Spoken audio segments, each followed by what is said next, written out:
How do we maintain an elevated inner state when the shoe begins to pinch again?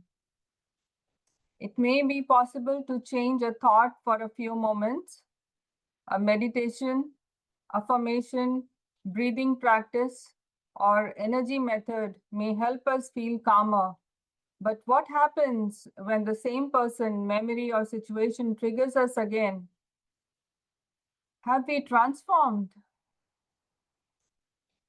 So, last episode, we explored emotions through rasa, the changing life conditions described in the 10 worlds, Sakshi Bhav, and the 4 pillars of Gyan, Yog, Seva, and Dharana. And we ended with an important message, important understanding that peace is not proven in the absence of disturbance. Peace becomes transformation when it remains present within disturbance. And this brings us to the final and perhaps the most important question, as I shared. How do we maintain an elevated inner state when the shoe begins to pinch again? It may be possible to change a thought for a few moments. A meditation, affirmation, breathing practice, or energy method may help us feel calmer. But what happens when the same person, memory, or situation triggers us again? Have we transformed the underlying sanskar, or have we only changed our temporary experience? Reaching a higher state is not the same as maintaining it. We sometimes assume that once a soul experiences a higher state, gains spiritual knowledge, or enters an elevated dimension, that state must automatically become permanent. However, reaching a higher state and becoming stable within it are two different things. A person may experience a beautiful meditation, an opening of consciousness, a temporary feeling of bliss, a powerful spiritual insight, an energetic shift, a period of great inspiration. Yet, when pride is hurt, expectations are broken, or attachment is challenged, anger, jealousy, fear, or insecurity may return. There are countless examples. This does not necessarily mean that the earlier experience was false. It means that the experience had not yet become a stable sanskar. An experience may elevate us temporarily. It's a momentary feeling of emotion or joy or whatever it is. It will elevate us only momentarily because we need to be sure, can we hold on to that state? Dharana reveals what has actually become a part of us. Even elevated beings can experience fluctuation. Spiritual and mythological narratives often show powerful or celestial beings becoming influenced by attraction, anger, pride, jealousy, or fear of losing their position. These stories should not be used to condemn the divine beings represented in them. They can be understood as mirrors of consciousness, showing that position, power, or access to a higher realm does not automatically mean complete inner stability. This is a point to be noted. There's an example, very famous example that is, I think, been narrated countless times by many teachers, spiritual guides, healer mentors about Brahma, Kakudami, and Revati. In the traditional story, King Kakudami traveled with his daughter Revati to Brahmalok, the abode of Lord Brahma, to ask Brahma for guidance in choosing a suitable husband for her. When they arrived, Brahma was attending a celestial performance of music and dance by the Gandharvas, and this king and his daughter waited respectfully for the performance to conclude.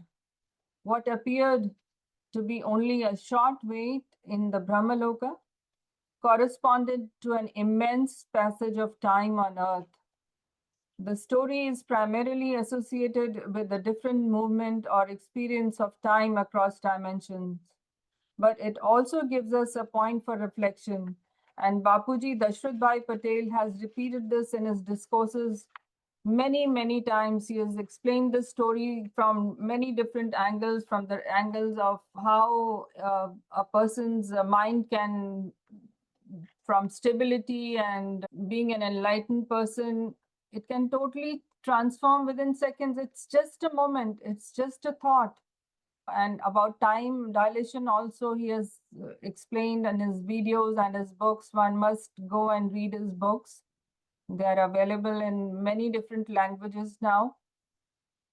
So consciousness can become completely absorbed in an experience, even when that experience is beautiful, refined, or celestial.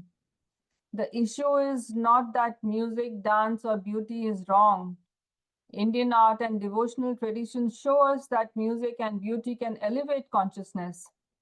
The deeper question is, can I appreciate an experience without forgetting my awareness, responsibility, or purpose? Absorption is not always realization. Pleasure is not necessarily stability.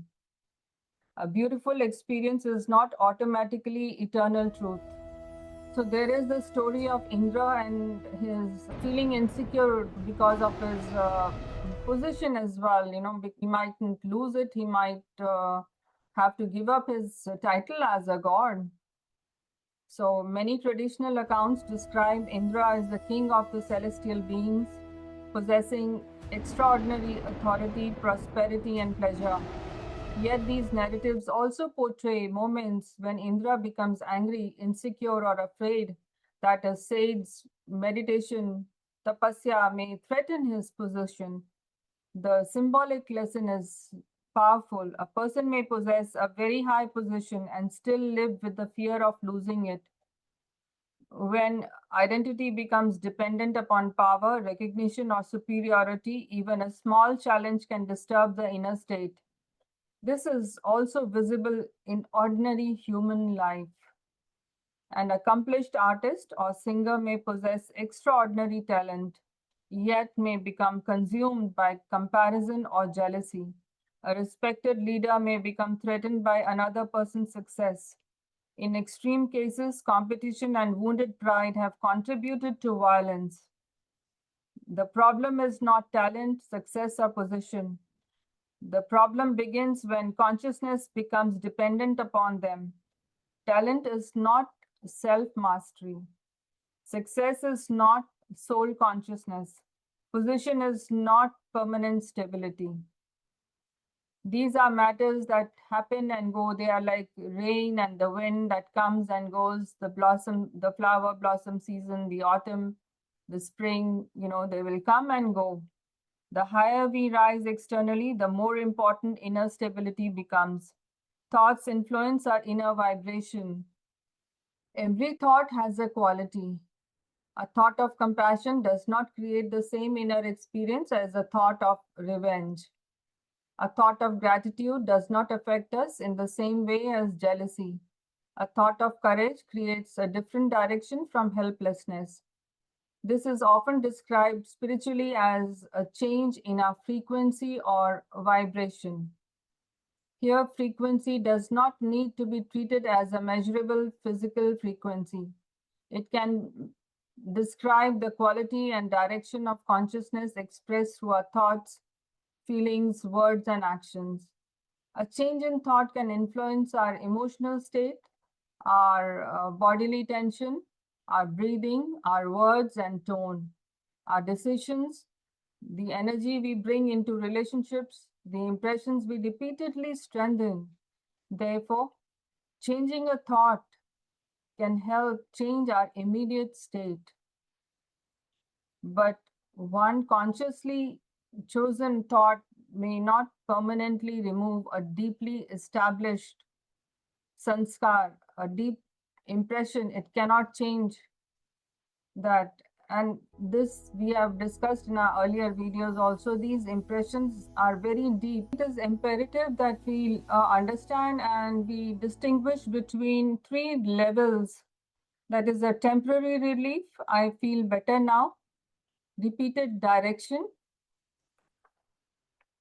repeated redirection. I consciously change my response whenever the trigger returns. Stable transformation, the old reaction no longer controls my consciousness. These three are our stages in everyday life, and they will happen because there are some situations that require our immediate attention and we do not have time to dive deep into them. And we say, okay, some band-aid effect needs to be done to stop the pain. So use a temporary band-aid. Then there is a deeper situation. You might give it a little more thought and be more prepared to handle it. But the stable transformation is the deepest of all. It requires a complete inner focus and transformation. So the first can be valuable, the second requires practice, the third requires dharana. And I have also worked, I've studied a little bit and delved a little bit into Dr. Kam Yuen's method as well. I found it very interesting because I was very much curious to learn the various techniques that can help a person get some relief from pain and some suffering. So, and even in certain personal situations. And the key factor is your own soul power. As Bapuji says, that once you are in Atma Swarup, in soul consciousness, you are able to live your maximum, at least a good powerful potential you can explode from within, because you know exactly who you are and what strength and what are your abilities. Otherwise, we are just taking chances on day-to-day basis, moment to moment. Whatever we are doing, we are just doing it. It can happen, it might work, it may not work. So Kam Yuen method is something similar, that you are able to explore your own energy power, energy field. You are able to work with your own consciousness and your abilities. But again, it may help some individuals recognize perceived weakness, interrupt a familiar mental or energetic response, and move towards a stronger or a more balanced state. People have been healed, they are still using it, and you can immediately see there is a change of situation, whatever it is, because it works with your own inner core. So, but yet it may not be a fix for your inner transformation. And we should not confuse a helpful method with a complete destination of spiritual transformation. This is very important, because you feel, okay, I did this and this thing changed. I am some kind of a magician and I can do it. Well, it is different. It is very different. A temporary correction may help us feel stronger, realize our inner potential in a particular moment. However, it does not by itself necessarily establish our soul consciousness. Remove every deep sanskar, every deep impression also within your causal, supracausal body. Resolve the wider karmic pattern, because a karmic pattern is such that it will repeat. If you do not recognize it, and you do not have the gyan, the knowledge base to understand and to change that situation, it will keep happening, it will keep surfacing and keep knocking your door, and you will get frustrated if you don't recognize it. So that is why Bapuji's teaching, core principle of his teaching is Gyan Yog Seva Dharana, means you need to have the spiritual knowledge and the correct spiritual knowledge that will tell you exactly what the depth of karma and your causal body and your soul consciousness and much more, and your origin, the state of your origin, your connection with the cosmic architecture.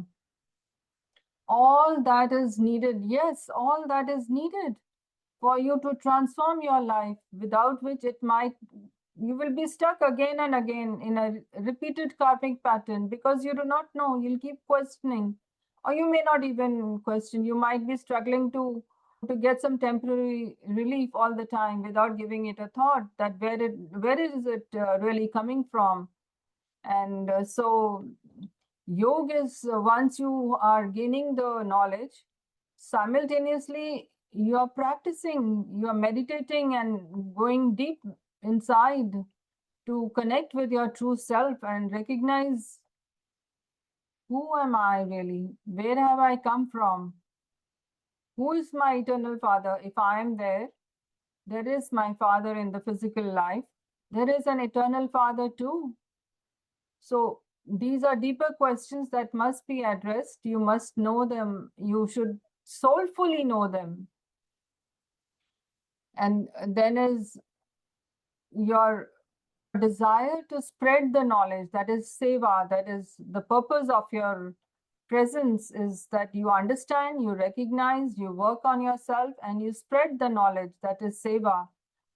In a way, seva is service by volunteering your efforts and your abilities to help humanity and mankind on this planet. And dharna is your resolve, that creates a sanskar for you, because that creates the impression in your life and will transform the situation and the pattern. That is how you are able to change your karmic patterns, clear them. So it's important to recognize, and that's why I found all my answers in Bapuji's teachings. There were many questions. I had gone through many different philosophies and practices, and each one taught me so much that I kept moving forward with the understanding. And any complementary energy practice should also not replace appropriate medical or psychological support, where whatever that is needed as an immediate medical help is needed, because at the end of the day you have a physical body, and relying totally on these treatments, healing treatments, may not be enough.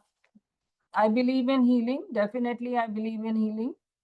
I have used it myself, but again, I would still not go against the medical system, because when you need immediate help, you might need professional scientific medical treatment. Affirmations are important, and in fact, I have a few videos on affirmations as well. What kind of affirmations, what is your state of mind when you are using the affirmations in your life? If you are using affirmations in a very distressed state, your mind is simply not at it. It may not really work. You have to be in alignment. You have to have a desire. You have to feel connected with the cause. So affirming a mantra can redirect the mind. It can interrupt an unhelpful stream of thought and remind consciousness of a higher state. The mantra which Bapuji and the Divine Mother have given us is Behad ke, Behad ki Param Param Param, Mahashanti hai, Mahashanti hai, Mahashanti hai. This is very important because it is calling to a state of eternal peace, infinite peace. And it is the intent is very clear. Let infinite peace prevail. That is the call of the time, and that is also the state of the soul within. When the soul is in its true state, it is in that state of supreme peace, that is Paramshanti. So this is very important. The sooner we try to delve into it and try to recognize it, it's going to help us greatly. But repeating the words mechanically is not the final objective. The mantra should gradually move through several levels of understanding. It has to be engraved in our life itself. Repetition is there, then your paying attention to it, you're understanding, you're feeling, you're connected, you're absorbing it within yourself, and then it becomes a dharana. It becomes a stable state of being. In fact, that the mantra might resonate within your every single cell of your body might simply start vibrating with that state. At first, I repeat Paramshanti, then I begin to contemplate what it means. Through Gyan, I understand its spiritual depth. Through yoga, I connect my consciousness with it. Through repeated practice, I learn to return to that state when disturbance arises. So this is an immediate shift, like somebody for my previous video, they said how to transform that state of being, like from if in any one of the lower worlds, you are in a state of a lower world or a lower state. How do you transform? You transform with immediate thought. But that thought can only prevail if you have the soul power to do it. Otherwise, again, it will be a band-aid situation. You'll keep falling down, like from Lord Brahma is in a godly state, higher than the state of Buddhahood, I would say. And yet he can fall into the lower worlds as well of pleasure. So to keep yourself elevated, you really need to receive that knowledge, work through that knowledge, and live through that knowledge. And this is what happens when you are in yoga, the state of meditation. You will consciously be connected to that state of being, and through whenever you are disturbed, you will go back to that state. It will come back to you naturally. Initially, it is a practice, but then it will be a reminder. The moment something happens, there is a trigger, you know how to get back into your original stability, because that is your stable position now. Like there is a spring that is tied, connected to a pivot. You can keep doing whatever with it, the spring will keep dancing, but it will come back to its original state of being. It will not budge from there. So through dharana, peace begins to enter my responses, relationships, and conduct. Eventually, Paramshanti is not only something that I say, it becomes the direction in which I live. Paramshanti, again, it is supreme peace, the state of being in supreme peace, infinite peace. Ordinary peace and Paramshanti are a little different. You need to be able to understand that. Once you get into that state of being of Paramshanti and even repeating the affirmation, you will know what it is. Ordinary peace will depend upon favorable circumstances like the bandit effect. Nobody is opposing me, my desire has been fulfilled, my relationships are going well, I have enough, my surroundings are quiet and peaceful, my body and mind are good, healthy, and I feel relaxed. This kind of peace is beneficial. Mindful meditation and practice can help you with, to a certain extent, to achieve all this. But it remains in a vulnerable state and will change. Not that it is likely to change, it will change. Paramshanti, supreme peace, is not simply the absence of noise, responsibility, or difficulty. It points towards an unlimited and a much deeper state of peace beyond ordinary mental fluctuations and beyond dependence upon external conditions. This does not mean suppressing emotion or pretending that pain does not exist. It means sorrow may be present, but I do not become sorrow. Anger may arise, but I do not surrender my consciousness to anger. Fear may pass through me, but fear is not my eternal identity. The shoe may pinch, but the pinch does not decide the direction of my soul. I'm hurt, yes, but what it doesn't decide the direction of my soul, that I'm going to be in that state permanently and grieve over it, that it is happening and I need to watch out. So these are important reflections.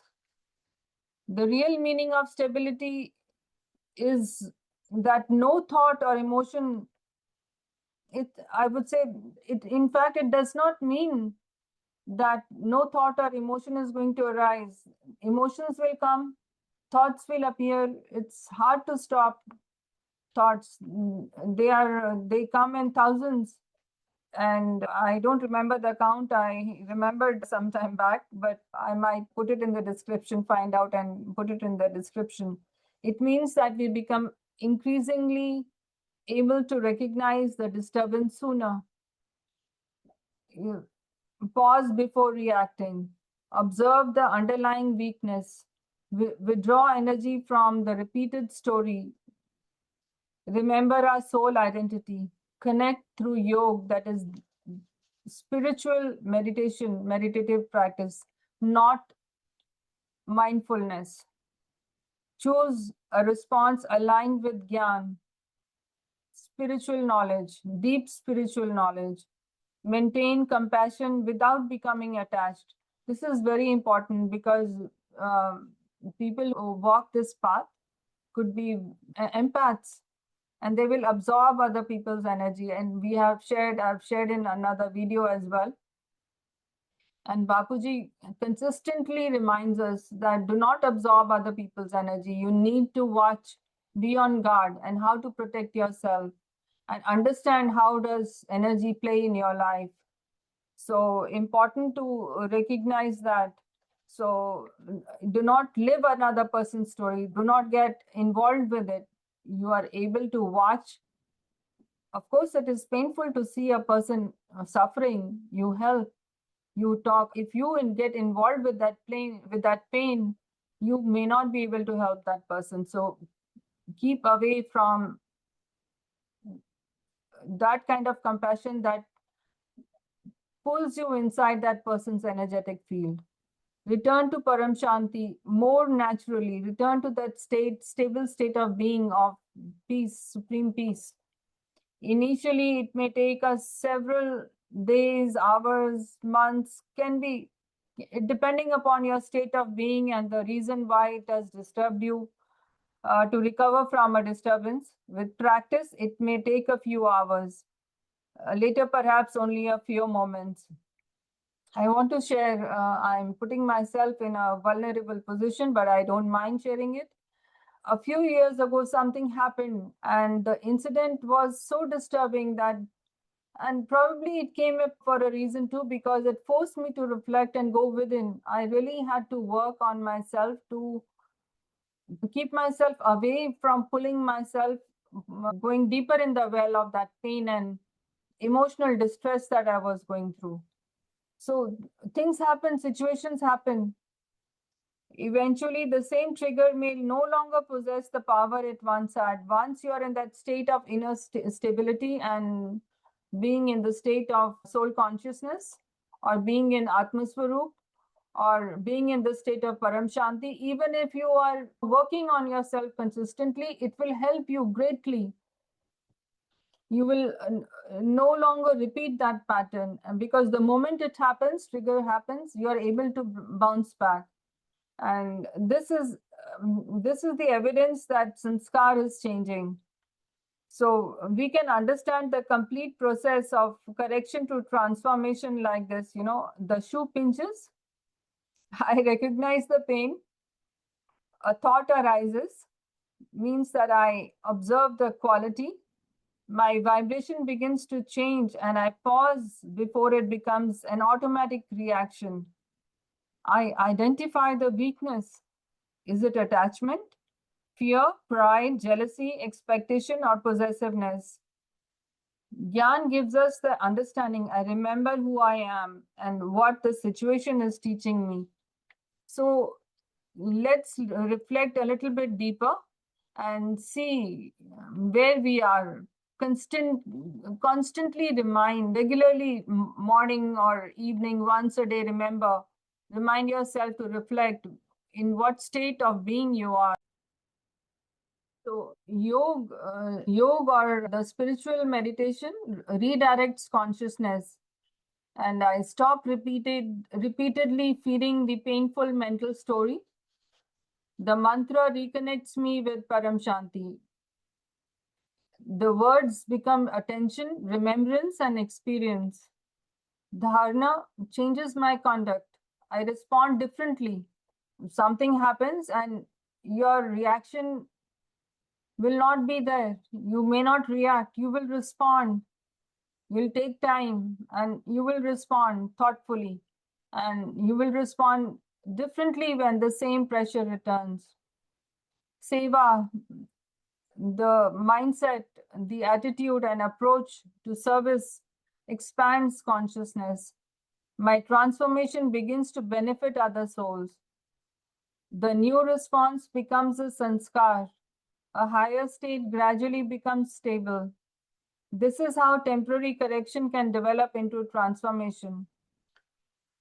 Maintaining the state towards ascension.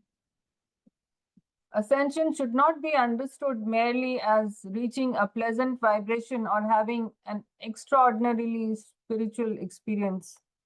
This is important. Ascension is not, we shared in our previous videos also, it is not something that you are having an extraordinary experience, but it's an understanding where you are and how to deal with yourself and what you truly are. Recognition of that. It will ask, what do I repeatedly think? Because when you are in the process, ascension requires a sustained change in the direction of consciousness. So it will, your mind should, your inner being will ask, what do I repeatedly think? You should be in that position to question yourself and reframe it. Which emotions do I continue feeding? How do I respond under pressure? What sanskars I am strengthening? Am I becoming more peaceful, pure, and compassionate? Is my knowledge becoming visible in my conduct? Am I moving beyond ego and attachment? Can I remain connected to stability, inner peace, and Paramshanti, state of being in peace, while doing my daily work, my daily responsibilities? We do not ascend simply because we once touched a higher state. We move towards ascension when the state becomes increasingly stable within us. So this is important to recognize. My final thoughts on concluding this, I hope I have answered the question of a person who had asked about the transformation from a lower state of mental being, the presence of being in a state of a lower world, of anger, greed, or anywhere. How can we immediately transform? You have to learn, you have to have that spirit of gaining the gyan. That gyan is the key. And then you will be able to do that and sustain that. So the wearer knows where the shoe pinches, but Behad Gyan helps the wearer to understand much more. Why does it pinch? Which inner weakness is being revealed? What thought is changing my vibration? Which sanskar am I strengthening? Which direction I am giving my consciousness? What will help me remain stable when the pressure returns? And above that, who is the one? Who is the one feeling all this? I need to know. And I need to be aware. Who am I? Supportive techniques may help us pause and regain balance. Positive thoughts and affirmation can redirect the mind.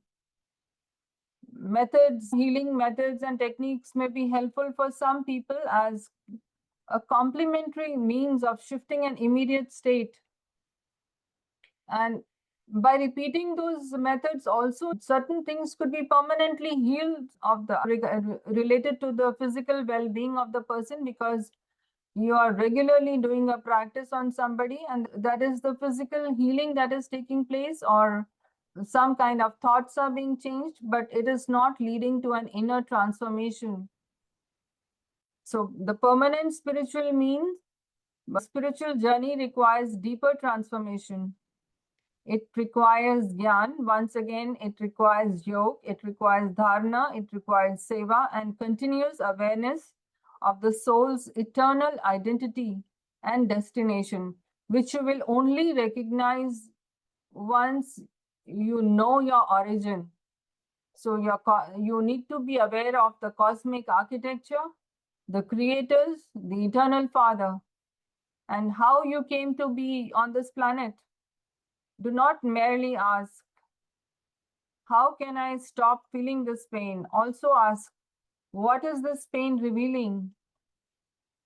And which state of consciousness am I creating through my response?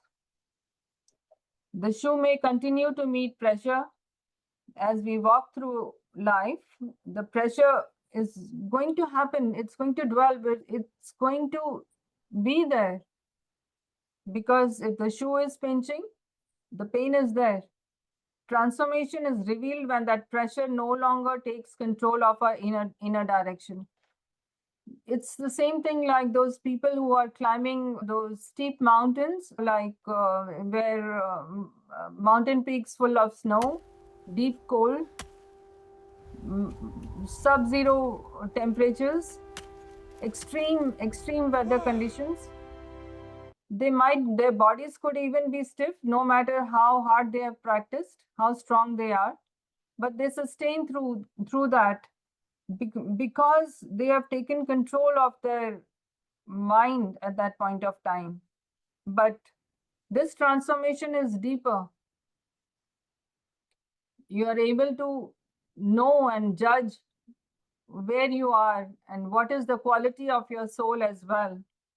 A higher state is not established because we experience it once. It's not that you are able to handle something, you are able to do it. You are in that permanent state of being. Your inner transformation is complete. It keeps on happening even if you are in a state of ascension. You continue to evolve. It becomes ours when we understand it, connect with it, practice it, and remain stable within it. Do not simply repeat peace. Understand peace, supreme peace, Paramshanti. Connect with that state of being from within. Supreme peace, बेहद के बेहद की परम परम परम महाशांति है, महाशांति है, महाशांति है. This is needed for the world today and beyond, because we know that if you have listened to Bapuji's videos, if you haven't, I highly encourage you all to listen. There are some videos that have been translated in English as well, even on this channel, but there are just a few of them. But go on to Bapuji Dashrath Bhai Patel YouTube channel to learn more.